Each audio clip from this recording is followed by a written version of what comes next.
السلام عليكم ورحمه الله وبركاته. اهلا وسهلا بكم في حلقه جديده من حلقات قناه تصوير بالمصري. معاكم احمد فتحي.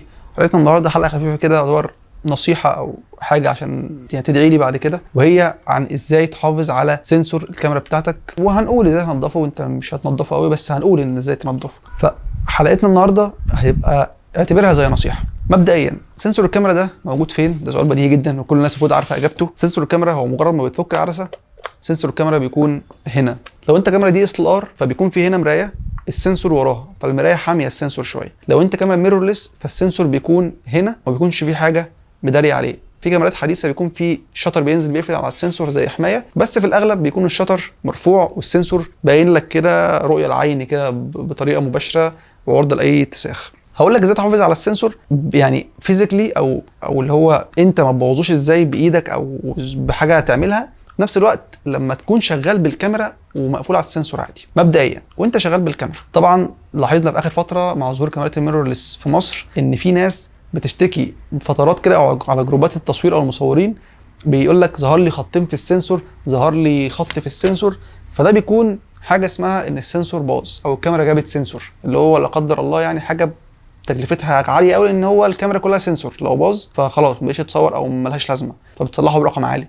ايه اللي بيبوظ بقى الكاميرا والسنسور والكلام ده؟ السبب الرئيسي والسبب القطعي هو ليزر الافراح او الاضاءه المباشره الموجهه للسنسور، مش اضاءه الشمس، مش اضاءه الاوكتا، مش اضاءه الفلاشات. بتكلم على اضاءه موجهه، يعني انت جايب قلم ليزر ضربته في الكاميرا وانت بتصور بيها، او الليزر اللي بيكون في قاعات الافراح اللي بيكون قوي وموجه وبيشتغل بطريقه عشوائيه. طبعا احنا مركبين لينسات على الكاميرا، فالاضاءه بتخش جوه السنسور من خلال اللينس موجهه اكتر، فده بيأذي جدا جدا السنسور. بتذكر ان انا شفت حلقه المصور اجنبي كان معاه كاميرا كانون 1 دي اكس مارك 2 او مارك 3 مش متذكر، كاميرا برقم وقدره، كاميرا في قاعه جابت معاه سنسور بنفس الطريقه، هو بيصور فيديو جوه قاعه، فكاميرا باظت بالشكل ده. كلم التوكيل في الحلقه قدام الناس وفتح المايك، فالشركه قالت له احنا من غير مسؤولين عن الموضوع ده، واحنا محذرين ان انت تشتغل بالكاميرا قدام ليزر، فاحنا اسفين، وتصليح الكاميرا هيكلف ساعتها كان $2000 تقريبا. فحتى الشركات نفسها مش عامله حل للموضوع ده. الحل بتاعنا احنا ايه كمصورين؟ انك بتحاول تجتنب الليزر باي شكل. طبعا في ليزرات عاديه او اللي هي مش مؤثره قوي، في ليزر بيكون يعني اللي هو موجه يوجع العين لو جه فيها، او يوجع السنسور لو جه فيه. في ليزرات بتكون مش موجهه قوي فعادي بتعدي، بس يعني حذرك انك تبعد اصلا عن الليزر الموجه في السنسور. دي اكتر حاجه او بنسبه 99% الحاجه اللي بتبوظ السنسور وانت بتصور، يعني وانت والكاميرا مقفول عليها العدسه وانت بتصور. لو اجتنبته فباذن الله في اثناء التصوير مفيش حاجه تبوظ لك السنسور. ايه بقى اللي ممكن يبوظه او يعني تحافظ عليه ازاي جسديا بقى او فيزيكلي، اللي هو لما تيجي تغير عدسه بتاع السنسور؟ زي ما قلنا في الميرورلس اللي هو المستقبل اللي كل الناس بقى معاها ميرورلس دلوقتي او المعظم، لما بتفك اللينس فانت منك للهواء للسنسور، صباعك ما يجيش جوه، صباعك لو تحت اي بند من البنود ما يجيش جوه الكاميرا هنا خالص. صباعك لو بص مع السنسور شكرا، هتروح تضطر تنضفه، هجيب موضوع التنظيف ده في الاخر. تاني حاجه، تحاول ما تغيرش العدسه في مكان فيه تراب او مكان فيه رذاذ ميه او مكان فيه يعني اي حاجه ممكن تخش جوه الكاميرا. ما اجيش في وسط الصحراء او عامل اللينس كده وفي الهواء على ما اغير اللينس التاني، لا، بحاول انتقي الاماكن اللي اغير فيها اللينس واغير بطريقه سريعه، اللي هو انا بشيله واركب بسرعه عشان ما يخشش تراب جوه السنسور. ما اجيش في وسط مطره واقوم مغير اللينس، ما اجيش في وسط رذاذ ميه واقوم مغير اللينس. الكلام ده كله بيجي على السنسور وبيوسخه، مش هقول لك يبوظه بس بيوسخه، ولو تراب ممكن يبوظه، فنخلي بالنا من الحته دي كويس قوي. نيجي بقى لحته التنظيف او اللي انت ممكن تعمله في السنسور بتاعك. اخرك ايه؟ بما انك بكلام على الميرورلس، الدي اس ال ار محفوظ بسبب المرايه، يعني كلام الاكتر عن الميرورلس.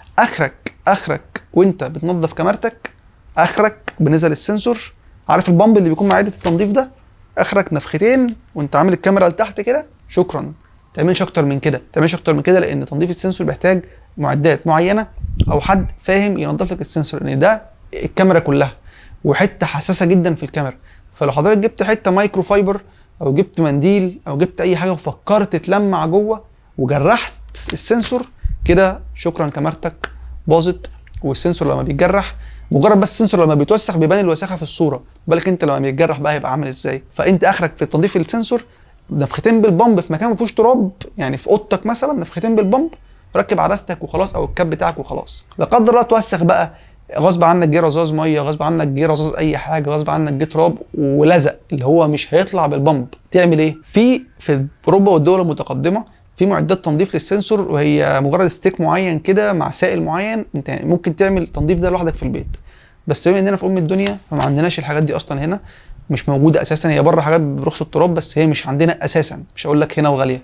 فبتتوجه زي الباشا لاي مركز صيانه كاميرات، تقول له عايز انضف السنسور، بيكون تنظيفه حوالي 150 جنيه، بيبقى عنده بقى معداته بقى اللي بينظف بيها، ما اعرفش بينظف ازاي، بس بصراحه بتستلم كاميرتك كانها جديده. وانا شخصيا اول ما جبت كاميرتي اللي هي السوني كان في شويه وساخه في السنسور، رحت لمكان متخصص نضفها لي، بصراحه ربع ساعه كانت الكاميرا شبه زيرو، فما تجيش ناحيه السنسور. كده الى حد ما حاولت الم لك كل حاجه تخص تنظيف السنسور، او اهميه السنسور عندك وبيتوسخ من ايه ويتنضف ازاي، تخلي بالك من ايه، وربنا يبارك لكم في كاميراتكم ويحافظ لكم عليها، عشان موضوع السنسور ده موضوع مؤلم جدا.